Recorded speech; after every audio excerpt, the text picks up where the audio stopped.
As of right now, the Commission on Law Enforcement Standards and Training has ruled against the Johnson County Sheriff on 4 out of 5 deputies who the sheriff said should be decertified from law enforcement.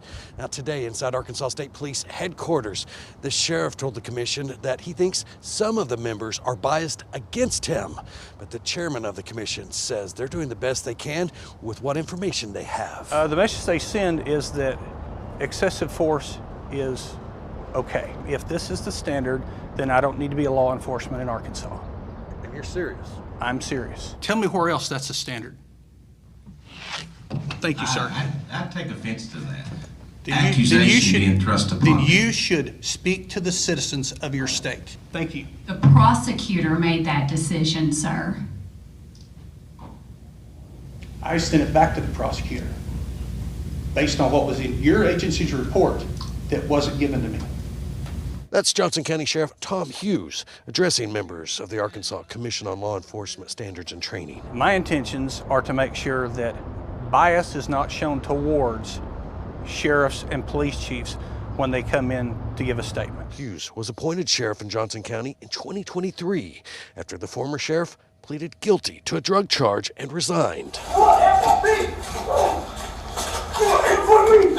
During a contested hearing in January, Klest did not decertify former Deputy Jason Cole for his use of force during this arrest in 2024. Cole is one of 5 former deputies who the sheriff referred to the state, asking that their law enforcement credentials be revoked.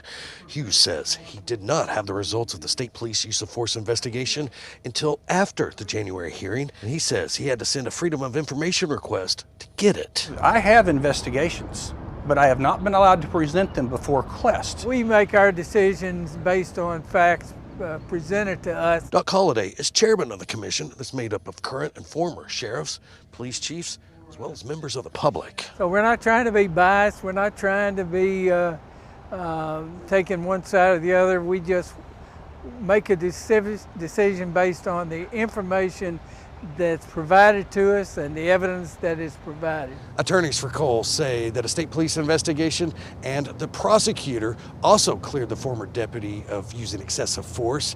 Now he and 3 other former deputies are suing the sheriff's office for more than $1 million in damages, claiming their rights were violated and that their reputations were destroyed.